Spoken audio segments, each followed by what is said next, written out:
नमस्कार दर्शकों, स्वागत है आपका आपके अपने कार्यक्रम आपके सितारे आपका भविष्य में। दर्शकों, इस कार्यक्रम के अंतर्गत अभी चल रही है धन सीरीज। धन यानी पैसा, दौलत। सबको चाहिए धन, सबको चाहिए पैसा, हर कोई चाहता है मैं धनवान हो जाऊं।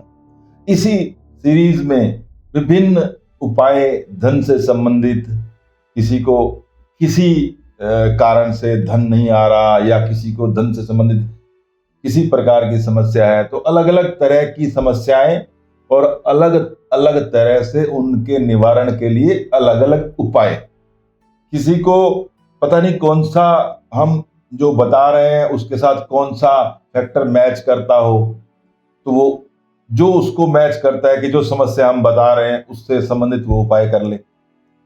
इसीलिए ये हम सीरीज चला रहे हैं, क्योंकि एक सीरीज में कंप्लीट, एक एपिसोड में कंप्लीट नहीं हो सकता। पता नहीं अनेकों प्रकार से व्यक्ति को धन की समस्याएं हो सकती हैं, अनेकों प्रकार से अनेकों कारणों से धन की समस्याएं हो सकती हैं, तो उनके उपाय भी अनेकों ही होंगे। हर समस्या का एक उपाय तो नहीं हो सकता ना। जैसे व्यक्ति बीमार होता है तो हर बीमारी के लिए एक ही दवाई तो खा नहीं सकता ना आदमी। तो जैसी समस्या वैसा समाधान।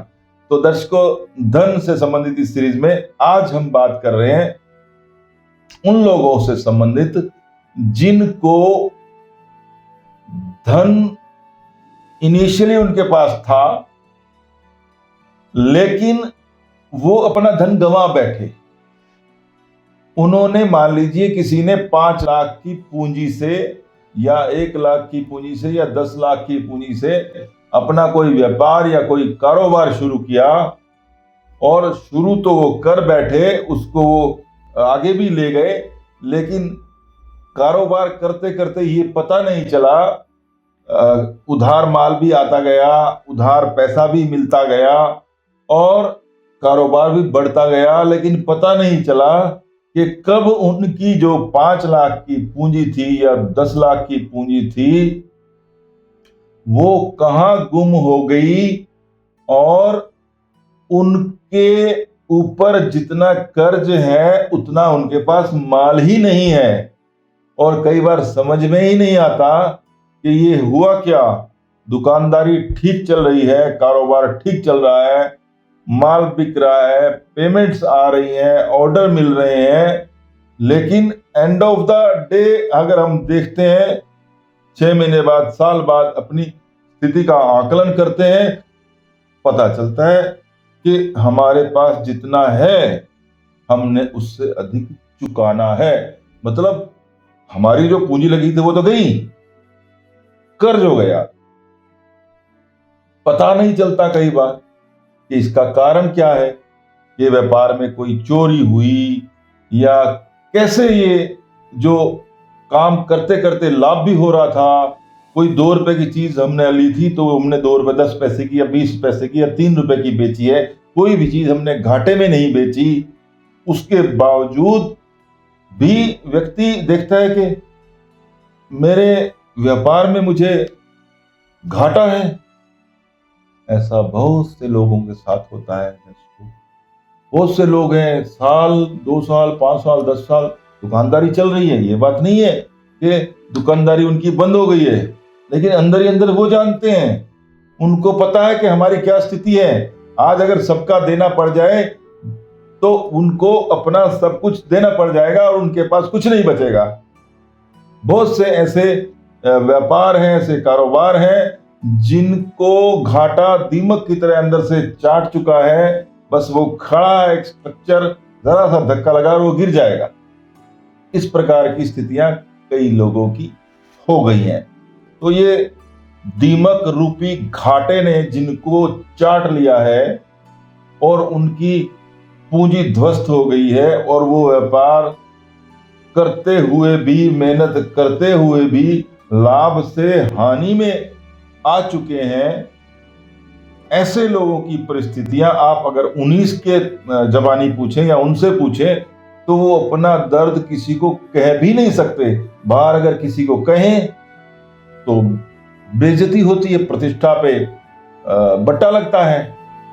लेकिन जब वो कहीं अपनी समस्या का समाधान ढूंढने के लिए निकलते हैं या जब उनको अधिक चिंता हो जाती है, उनके हाथ से स्थिति निकलती जा रही होती है, तो कोई ना कोई व्यक्ति किसी न किसी के माध्यम से कैसे भी, या जिसके ऊपर उसको भरोसा होता है, चाहे वो किसी आचार्य, विद्वान, ज्योतिषी, किसी ना किसी के पास जाता है और अपनी समस्या का कुछ ना कुछ निवारण चाहता है।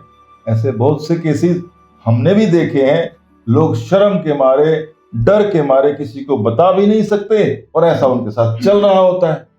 तो यदि किसी के साथ ऐसी परिस्थितियां हैं तो पहले तो अपने खुद के लेवल पे चेक कीजिए, कहीं आपके प्रतिष्ठान में, आपकी दुकान पे कहीं चोरी वोरी तो नहीं हो रही, कोई व्यक्ति ऐसा कुछ कर तो नहीं रहा। इस प्रकार की जब इन चीजों से आप निश्चिंत हो जाए कि भाई ऐसा नहीं है या ऐसा है, तो उसका आप पता लगा लीजिए। लेकिन सब कुछ सही है, उसके बाद भी आपका प्रतिष्ठान लाभ की बजाय घाटे में, और आपको ऊपर ऊपर से कभी पता नहीं चला, लेकिन धीरे धीरे नीचे नीचे से घुन की तरह वो घाटा आपके व्यापार की जड़ों को चाटने लग गया। ऐसा बहुत सारे लोगों के साथ होगा। और किसी भी रूप में इसको ले लीजिए, जरूरी नहीं कि कोई व्यक्ति व्यापार कर रहा है उसके साथ ऐसा है। जो व्यापार नहीं भी कर रहा, उसके भी अगर काम में या उसके वैसे ही उसके धन में किसी भी काम की वजह से इस प्रकार की स्थितियां हैं कि उसका पैसा कहीं इधर उधर हो जाता है, उसको पता भी नहीं चलता कि कहाँ चला गया मेरा पैसा। मैंने कमाया तो था, लेकिन जब हिसाब किताब करने बैठता है, अपना पैसे गिनने बैठता है या देखने बैठता है, तो उसको वो पैसा कम होता है उसका। तो इस प्रकार की स्थितियां कई लोगों के साथ होती हैं। अगर किसी अन्य कारणवश, जिसका आपको भी पता नहीं, आपको घाटा हो रहा है, आपका धन नहीं बढ़ रहा है, आपकी पूंजी साफ हो चुकी है, तो उसको वापस लाने के लिए, उस परिस्थिति से बचने के लिए, उस धन को वापस अपना खुद का धन, खुद की पूंजी के रूप में देखने के लिए क्या किया जाए? जन्म कुंडली देखना, जन्म कुंडली में ग्रहों की स्थितियां देखना डिफरेंट बात। हर व्यक्ति ना तो ये कर सकता, ना हर व्यक्ति को अपने बारे में पता, लेकिन वो चाहता जरूर है कि मेरा ये समस्या जो मेरी ये ठीक हो। क्या करूं मैं? दुकान में कोई धूनी जलाऊं, दुकान पे मैं ये जप करूं बैठ के, ये चालीसा का पाठ करूं, इस देवता की पूजा करूं, या द्वार के ऊपर ये टांगूं, वास्तु ठीक करूं, क्या करूं? हर तरीके के जब उपाय कर लेता है, उसके बावजूद भी उसको लगता है कि मेरा कुछ भला ही नहीं हो रहा। मैंने दुकान पे ये भी टांग लिया, ये उपाय भी कर लिया, इस प्रकार से मैंने जाने क्या क्या कर लिया, फिर भी अगर वो वहीं की वहीं स्थिति उसकी है, तो वो क्या करे? वो बेचारा परेशान होगा ना, उसका हर चीज से उसका विश्वास भी हटता चला जाएगा कि मैं क्या करूं, मैं तो सब कुछ कर चुका। लेकिन आदमी को उम्मीद की किरण कहीं ना कहीं से दिख जाती है। निराश नहीं होना चाहिए उस आदमी को। है ऐसे, अभी बहुत से ऐसे उपाय हैं, बहुत से ऐसे हैं कुछ कार्य जिनको करने से बहुत कुछ असंभव वाला भी संभव हो जाता है। बहुत से ऐसे उपाय हैं, बहुत सी ऐसी पद्धतियां हैं, बहुत से ऐसे तरीके हैं जो बड़ों ने, बुजुर्गों ने अपने हिसाब से, अपने तजर्बे के हिसाब से, या किसी सिद्ध पुरुष ने अपने आशीर्वाद स्वरूप में किसी को कहे, उसने आगे संजो के रखी है बात, उसने आगे किसी को कहे, उससे उनका कहीं ना कहीं कल्याण हुआ। तो ऐसा ही एक किसी सिद्ध पुरुष का, उसके आगे किसी को दिया हुआ, उसने आगे किसी को दिया हुआ निस्वार्थ सा एक ऐसा उपाय मैं आपको आज बता रहा हूं, जिनके व्यापार में, कारोबार में बार बार ऐसी स्थितियां बनती हैं, ऐसे कारण उत्पन्न होते हैं जो उनके कंट्रोल में नहीं है। मान लीजिए किसी के यहां आग लग गई, वो उसके कंट्रोल में नहीं, उसकी वजह से उसको नुकसान हो गया। कारखाना है, कारखाना चल रहा है, अचानक पावर बहुत ज्यादा अप डाउन हो गई, मशीनों में खराबी आ गई, वो उसके बस की चीज नहीं है। ऐसे ही ऐसे कारण जो उनके बस में नहीं थे, वो घटना घटित होने की वजह से, किसी का खाने का, किसी की दवाइयों का, किसी का कैसा कार्य है, बैच बन रहा है, बैच खराब हो गया, बार बार मशीन खराब हो जाती है, बार बार शॉर्ट सर्किट हो जाता है, लेबर भाग जाती है, कभी कुछ हो जाता है, कभी कुछ हो जाता है, उसका काम टिकता ही नहीं, बिना वजह घाटा उसको उठाना पड़ता है। तो ऐसी अगर स्थितियां बन रही हैं बार बार आपके प्रतिष्ठान पे, आपकी दुकान पे, आपके कारखाने में, तो क्या करें भैया? ऐसे में शनिदेव को प्रसन्न कीजिए। कीजिए शनिदेव को प्रसन्न। कैसे कीजिए? बहुत से माध्यम हैं, बहुत से तरीके हैं। जो लेबर, जो सेवक आपके यहाँ काम करता है, विशेष रूप से शनिवार के दिन उनको खाने के लिए कुछ दीजिए, उनको कुछ नाश्ता, भोजन या कुछ भी, किसी भी तरह से उनकी सहायता कीजिए। शनिदेव इससे प्रसन्न होंगे, आपके व्यापारिक प्रतिष्ठान पे बाधाएं कम होंगी। किसी भी शनिवार के दिन 8 सिक्के ले लीजिए, किसी भी प्रकार, 1 रुपए का, 2 रुपए का, 5, कैसे भी 8 सिक्के ले लीजिए।